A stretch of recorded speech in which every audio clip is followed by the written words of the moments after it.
Hi everybody, this is the Bohat. Today I would like to show you my Bushcraft kit, my very basic kit of the items that I take with me when I go into the woods, when I go outdoors.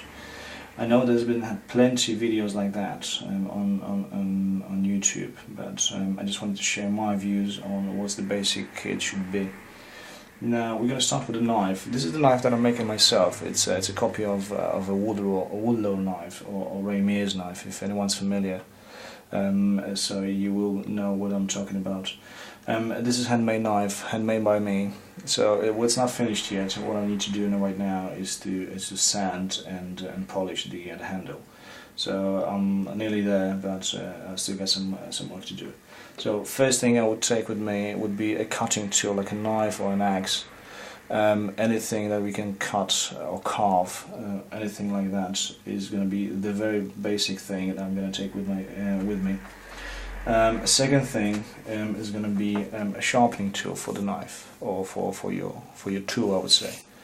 This is just a simple diamond rod. It's made by Gerber, made in USA. The advantage of it is that the edge that you get from sharpening with this tool is very sharp. Unfortunately, it doesn't last very long, because when you're sharpening with this tool, it's only sharpening the very edge of the blade. It doesn't sharpen the very bevel of the blade.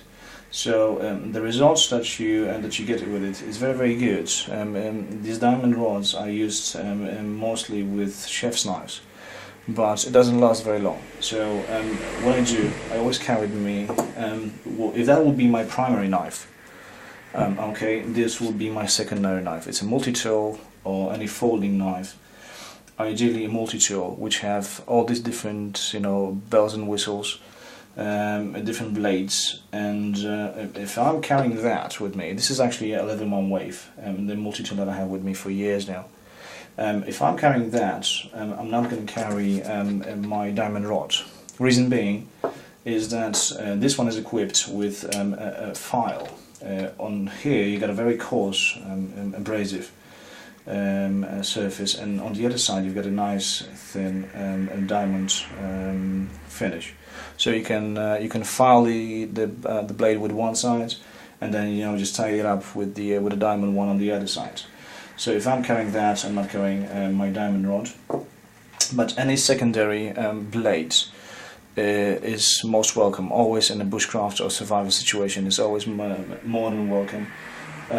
Simply because you're not using your primary knife so much, which means you're not going to blunt it. You're not going to use it that much. Okay, so it's going to stay sharp longer. Any folding knife, like the Leatherman or Sanremo or Sabanza or any folding knife will do. And I think it's essential to carry with you. Next thing is just a tiny little torch. It's an LED torch, powered by 3 AA batteries. A good thing, especially in late autumn and winter, because in these days it's getting dark very quickly. So something that to light yourself out of is very useful. Next thing is going to be some sort of magnesium rods that you can create showers of sparks with, and in that way you can light a fire. Now this sort of fire starting equipment needs a very carefully prepared tinder, ideally a birch bark or any sort of fluffy material like a cotton wool. Cotton wool you can get from the first aid kits, or better still, I carry my cotton wool in an empty shell case really. What I have over here is just an empty shell case. With some matches inside and with some cotton wool bulbs. So when I need it the most, when everything else is wet in the forest, let's say, I just take some of this cotton out, and I can start my fire with this magnesium fire starter. Very versatile thing, and I think best thing about it is that it still works when it gets wet. So it doesn't really matter if you're going to get wet, because this is going to work. It doesn't matter if you're going to soak it in water; it will still work. Unlike matches, unlike lighters which you have to prepare with fuel. Okay, this is not going to run out. Simple as that. It's just not going to run out, and it's going to last for years of use. Most reliable and I think indestructible piece of equipment which is worth to carry with you. Next thing is going to be my first aid kit. Now the first aid kit, I think I'm going to stop here for a moment, and a little digression on that. I think that everyone knows yourself, your body, your system the best, because it's your body after all.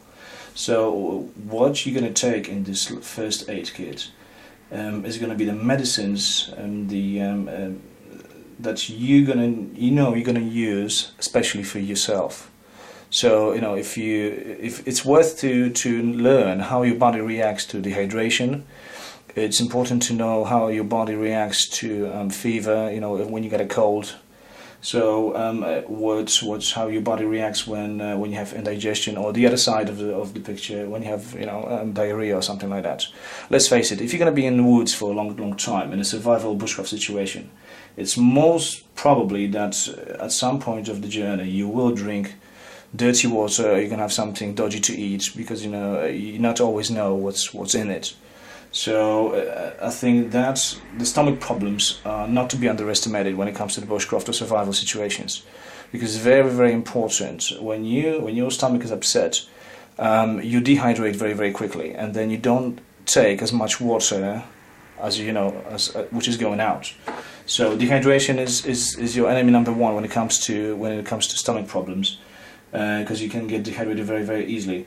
And to fight with that, it's good to have all the necessary medicines and tablets and pills, etc. So to have with you when you go into unknown terrain, so you can fight the symptoms and you can fight the cause as well. Because fighting a cause of something is more important than fighting a symptom. What I also carry with me is all painkillers and these sorts of pills for cold. A big amount of plasters and bandages, because if you're working with a knife, it's more than likely that you're going to cut yourself at some point. So it's very important to have those with you. Also, I carry a simple one-use thermometer if I need to check the temperature of my body. Also, water purification tablets. They are a very essential piece of equipment, especially when you're in the woods. And you haven't got the ability to light a fire, and you haven't got the ability to purify water by boiling. So water purification tablets are a very important piece of equipment, which is very often underestimated. Which brings me to the point when another piece of equipment is as a water bottle. Basically, it's a simple water bottle which cost me £1 from a Poundland, and the advantage of that is it's made of aluminium. It's an alloy bottle, so you can use it to boil water, as well as you can use it to store water. I always carry two with me, which means I can boil with one and I can store with the other. And I think this it's a pint and a half bottle, so you should drink ideally 3 of those a day to keep yourself healthy and hydrated enough. Another piece of equipment that I carry with me is one of these survival bracelets. It's made of paracord 550, which is basically the amount of weight which this paracord can carry on it. It's 550 pounds of weight, which is roughly 200 kilograms if you're using continental measure. I carry 2 of those with me. One is slightly thicker and the other one is slightly thinner, at least 2 of those. Reason being, if you haven't got the ability to make a natural cordage, let's say out of the stinging nettle, it's very important to have some sort of a man-made cordage with you in a survival situation, because you don't always have the ability to make a natural cordage. Making a natural cordage always takes a lot of time, especially when you're using materials like willows or you're using stinging nettles. So it always takes a lot of time, and you don't always have the right equipment to do it. Therefore, I carry 2 of those with me to have in a survival situation. Now, for all my Polish viewers, I know I said I'm not going to make this video in English, so I guess I've lied. But this is my point of view on the first on the very basic kit for bushcraft or survival. And I carry always these items when I go outdoors. just to make sure that, you know, when shit hit the fan, you know, excuse my French, I'm gonna be there ready and steady. Please leave your comments, you're more than welcome. I'm looking forward to that. If you have any other views, you know, on this video, or you want to share with me, you know, with your point of view, you're more than welcome to leave a comment. I will answer as soon as possible. Thank you very much. Bye.